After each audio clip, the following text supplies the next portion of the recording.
Welcome to the Living United in Central Illinois podcast. I'm Mitch Baker, the Community Impact Manager at United Way of Central Illinois, and thank you for joining us for Living United, our regular podcast sharing both the stories of the programs, people, and organizations creating change in our community, along with how you can get involved. Because after all, we are all better when working together. On today's podcast, I'm going to be joined by Katrina Hayes, our Director of Community Impact, to talk about some of the benefits of volunteering, how it's shaped our lives, and how it could change yours. I also want to take a moment to recognize our sponsor, Shields. Since opening in our community just over 10 years ago, Shields employees and leadership have donated thousands of hours of volunteer time to organizations throughout the community. Shields has been an invaluable partner in our community, so please be sure to stop in and thank our sponsor, Shields, for all that they do. But before we begin, I want to remind you that you can listen to and subscribe to our audio podcast on Apple Podcasts, Spotify, or wherever you get your podcasts. In addition, you can subscribe to the video cast of Living United in Central Illinois on YouTube. And if you're having trouble searching for our episodes, especially with Living United in Central Illinois being new, just visit our website at springfieldunitedway.org, where we will be posting links to the most up-to-date episodes. Now, here's the show. Welcome, everyone. We are so excited to have this podcast conversation with you all today and for you to be joining in. My name is Katrina Hayes. I'm the Director of Community Impact, like Mitch said, and I'm here with Mitch. And I'm the Community Impact Manager. So today, we're here to talk about volunteering. United Way of Central Illinois is volunteer-led. Our call to action is give, advocate, volunteer. So volunteering is near and dear to our hearts as an organization, but also to us as individuals. So today we're sort of going to talk a little bit about what volunteering has done for us and about some of the really cool ways that you can get involved and sort of share some of this love that we've, had in our lives. I think the only thing I want to add to that is by talking about our individual experiences with volunteering and why volunteering is so important and opportunities for people to get engaged, I think one of the things I want to make sure that we explicitly say is that volunteering is also skill development or skill building. So, Katrina, do you want to start off by talking about sort of how you got your start volunteering? For me, my role in it, or my love for volunteering really was instilled in me at a very young age, and I would say it goes hand in hand with my journey as a person of faith. And so I was always involved with my church, helping out with meals or events that they were having, which also led me to know that volunteers are needed to do events.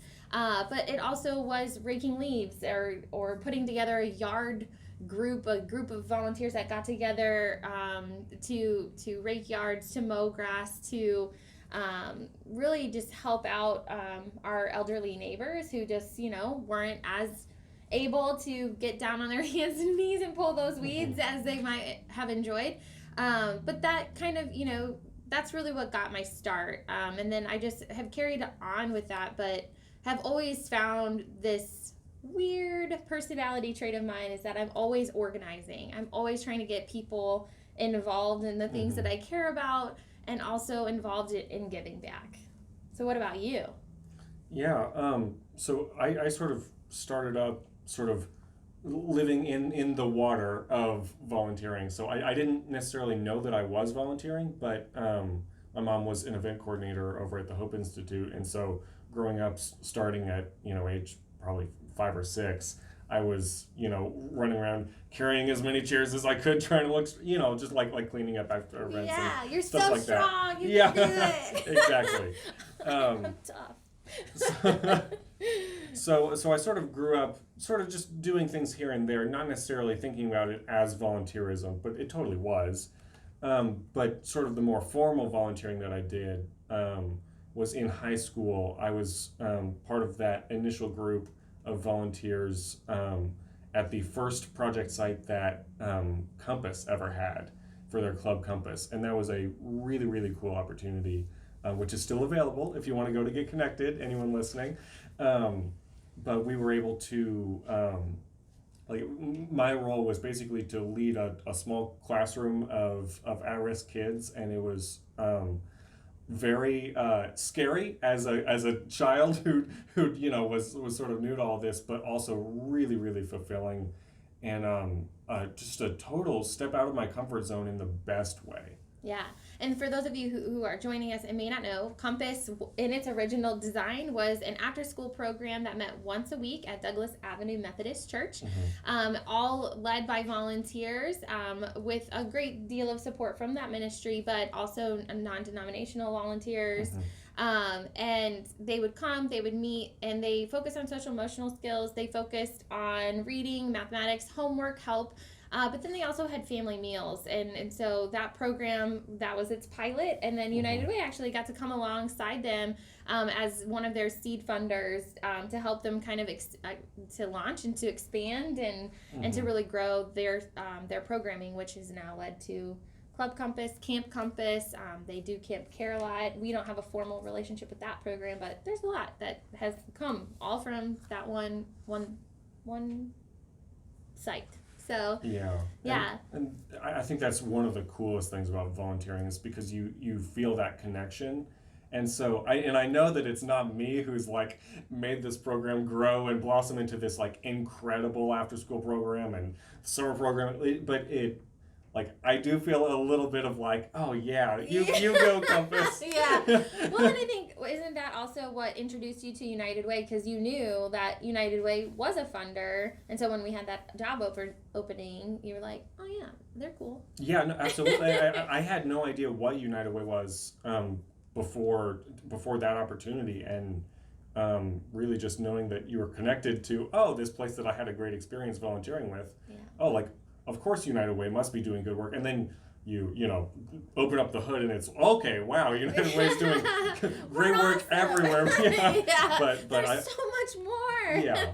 But one of the things that you had mentioned was how your parent brought you along, and as a new parent, I think that hits differently now for me, because how do I instill this love of service that myself and my husband share for our son? And I think it is exposure. I think it is finding opportunities that you can bring your children along. I know one of the things that we work to do for Day of Action is create space and time for families to come together for 8 years and older.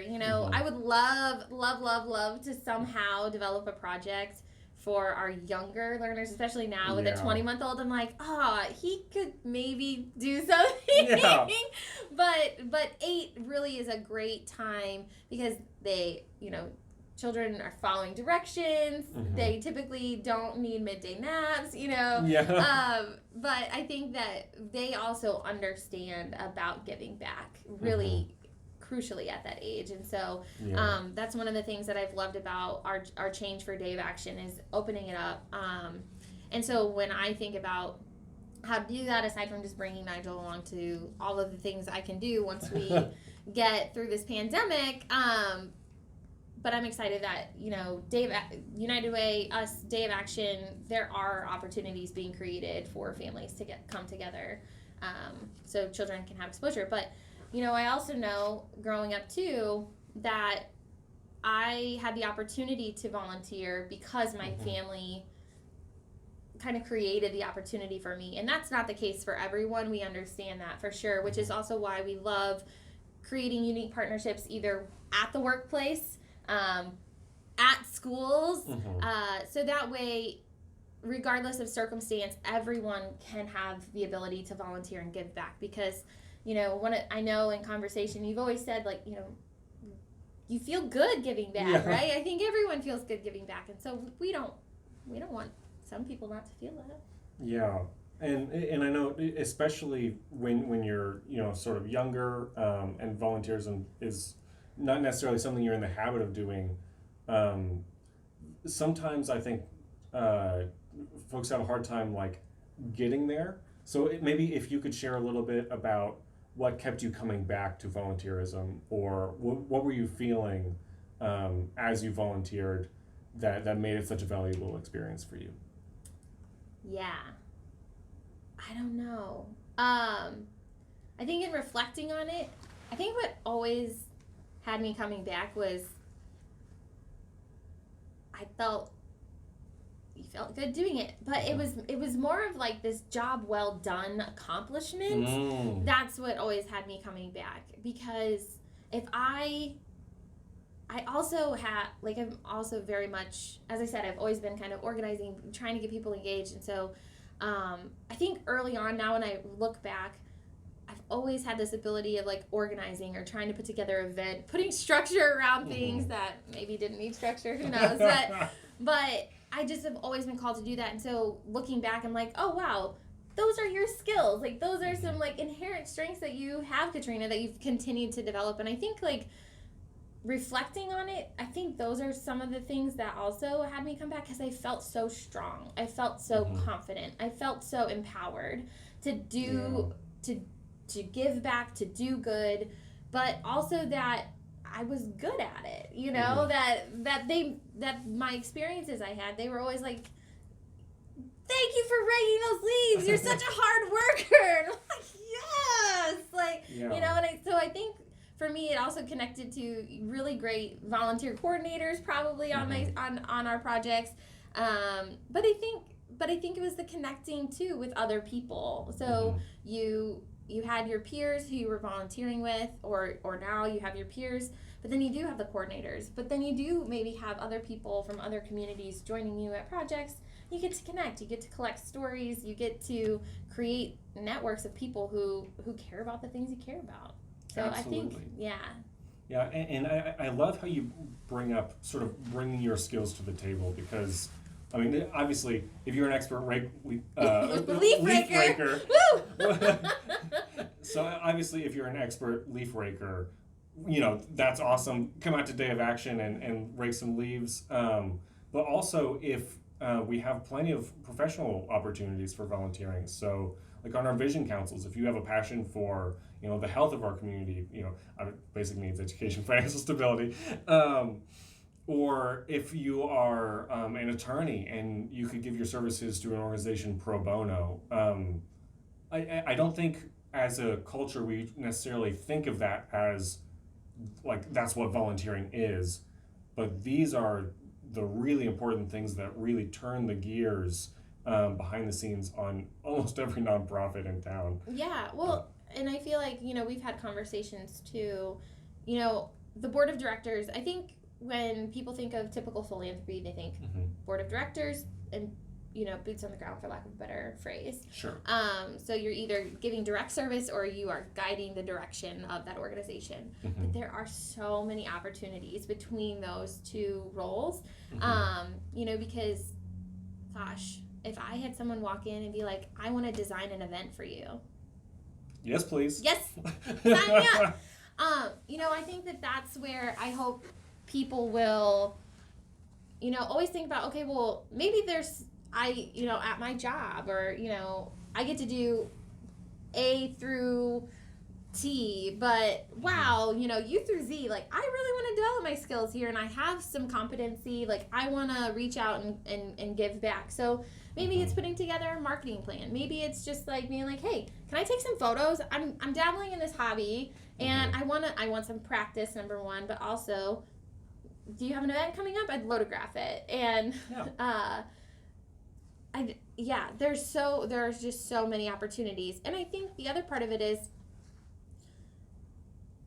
nonprofits, we are so committed to our missions and living out the work that we do that sometimes we don't always think about creating a million opportunities for people to get engaged. So as someone listening to this podcast, what I would encourage you to do is, if you have an area of passion or interest, and you know of an organization doing that work, and you believe you have a skill to bear, call them and just enter conversation. I have found that to be some of the most meaningful work. And if you don't know where to get started, call us at United Way. Our networks are large.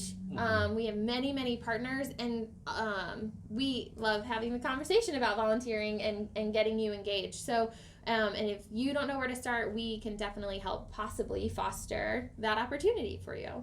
Absolutely. You know, but what about you, Mitch? What's kept you going back to volunteering? Yeah, I think for me, it is definitely that relationship piece. Of course, it feels good to give back, but I loved, especially as a high school student, I feel like I don't know what everyone else's experience with high school group projects were, but there were varying levels of enthusiasm in my group. Not that everyone needs to be excited about their home ec project or whatever, but Yeah. but it was really really cool volunteering at Compass and being a part of a group where every single person is passionate about it and actively wants it to succeed. And it was just everyone working together towards a common goal.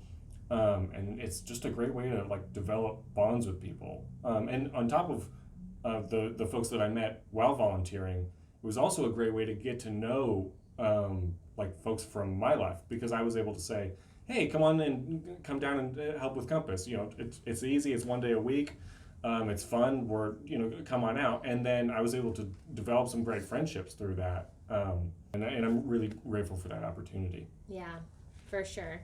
Well, and I think too, I know I said collecting stories, but I'm sure that there were children that you were working with that like impacted your life in a way Mm-hmm. that you didn't necessarily think about. And I think that that's also what I love about volunteering is from the organizer to the people you're serving or assisting or, whatever it may be, you get to meet some of the most interesting people Mm-hmm. and also hear stories about a life or lives that aren't the same as yours. And I Mm-hmm. think whether that's you look at them and they're like, wow, look at this amazing opportunities you've had, I wonder how I can have those opportunities, or vice versa, like, wow, I'm grateful for the things that I have and Mm-hmm. that have been provided for me.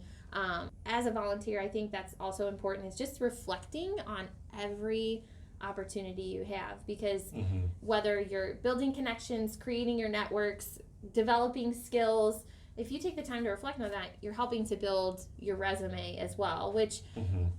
for me Yeah. is so critical. And so I'm going to say something, and to all of our career professionals out there, especially our friends out at Lincoln Land and UIS, um, I know that volunteerism and unpaid internships are not the same thing. Let me say that. Um, they do have so many things in common, though, especially Mm-hmm. really well designed volunteer projects. Um, and so, like, as someone, again, I was talking about it, maybe at your workplace or in high school, wanting to develop skills that you have, but you don't get enough practice with or time with. Um, Volunteering can be a really great place for you to do that work, and I can't Mm-hmm. reiterate it enough, because you know, for example, when we go out to the community and we have our community conversations, one of our most recent ones pre-pandemic was one of the critical things was college and career readiness, and just having those connections and having those experiences. And volunteering can be so good for that. So Mm-hmm. maybe it's hard for nonprofits or companies to create time and space for like an internship or an unpaid internship, but maybe you have an interest possibly in the trades. Well, Mm-hmm. Habitat for Humanity is a great place to Yeah. practice trades skills and see if you have an interest in kind of a hard day's work, like day Yeah. in day out hard day's work. Mm-hmm. So or maybe you're interested in social work potentially. Well, you Mm-hmm. might not be able to sit in a session with a caseworker, but you could volunteer to maybe do some do some organizing or something. Now, Mm-hmm. I will say I did that at a hospital, Yeah. and you have to go through HIPAA training. You still have Oh to do wow. all of the training in order to be a volunteer, depending on because you don't want Yeah. to be doing something illegal. Yeah. So it sounds like you get training. Yeah, you get training too. Oh, I think that's super. Yeah, and that's the other thing too. Different volunteer opportunities will demand different skills from you, and so a lot of times those skills are being brought to bear for you as well. So if it's CPR training potentially, or if it's CPR training is the only one I'm coming up with, but or HIPAA training. Yeah.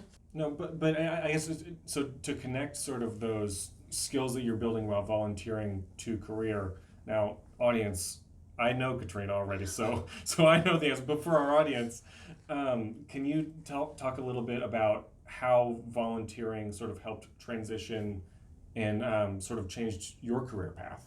Yeah. Oh, yeah. We have talked about this quite a bit, but so through volunteering, I knew I loved service-based organizations. So whether that was my church or whether that was a nonprofit, I was finding places that I really loved that they were mission-oriented. And so when I went to college, I got involved in a million things, of course. But one of my favorite was joining a sorority. And so through joining a sorority, it is a nonprofit, and you kind of are running a nonprofit as a college student. It's so bizarre. And so you have all these opportunities to explore what a treasurer is, what a risk manager is, what a house manager is, what a president is. And so you're learning all of these rules. And so it prepared me, I think, a great deal for, number one, the boardroom experience, but also knowing that I liked the way the gears worked in a nonprofit and how that all worked together. So I think that really led me to know that that's kind of what I wanted to do. But then in my communications classes at my university, they started kind of they started new classes designed for nonprofits. So you also had real experience designing marketing plans, doing commercials, doing PSAs for nonprofits. And so we were developing all of those skills, but through there I heard about an unpaid internship with the Girl Scouts, and ended up taking the internship, loved it, loved getting to do the events with them. And so when they started asking, well, what do you want to do after college? Number one, I had no clue. But also I did know how I wanted to feel a little, and I had those feelings while at my internship. And so I was like, I would love to do this job, and so they're like, well, funny you should mention that. Maybe this was really intentional conversation. It felt really organic to me at the time. But I ended up getting hired on as a membership specialist, and that led me here. And then, so, but I think that it was those skills. It was through that internship that I knew that this was kind of the space I wanted to be in. That's awesome. And so sort of in thinking about this sort of volunteerism and career prep space, we do have a pretty special event coming up. Yes.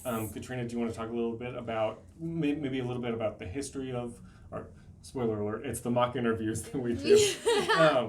But do you want to talk a little bit about sort of how these got started and any opportunities that we have coming up? Yeah.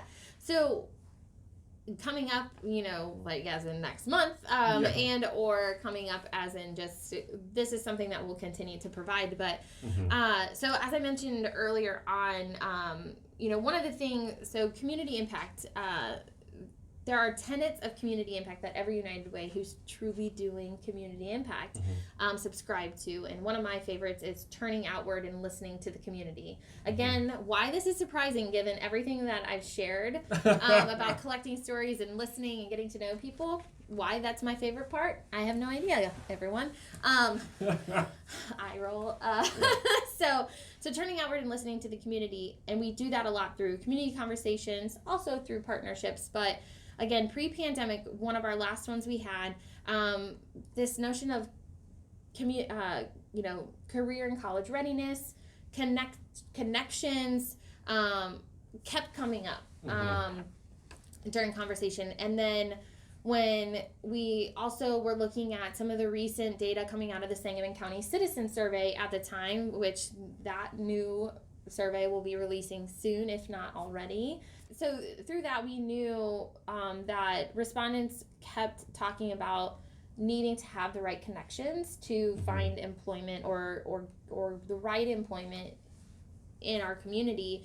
And so that was, tinkering around. We also have our strategic investment plans that talk to employment opportunities, so overcoming barriers to employment.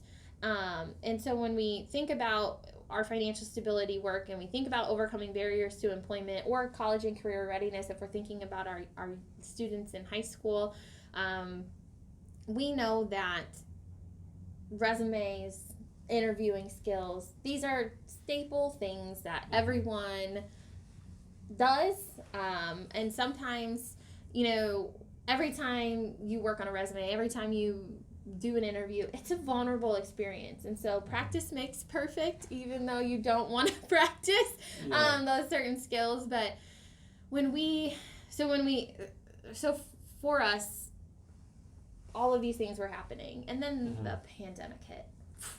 And we had to cancel Day of Action in the spring. So then we started thinking about these issue-based projects. And so we took all of that information we had learned and developed our virtual experience. The first one failed, which is another valuable lesson that you can learn through volunteering. Failure is inevitable. But we set out to do it again in the fall with our partners, and we brought on partners, and it was Express Employment Professionals, Lincoln Land Community College, and it was adult facing. And we ended up having, I think, 8 participants sign up. We had numerous volunteers, and the feedback we got from the event was, thank you for doing this. It was so critical. We also loved connecting to our volunteers who signed up, because we had HR professionals from every major industry in our local community, and that was awesome.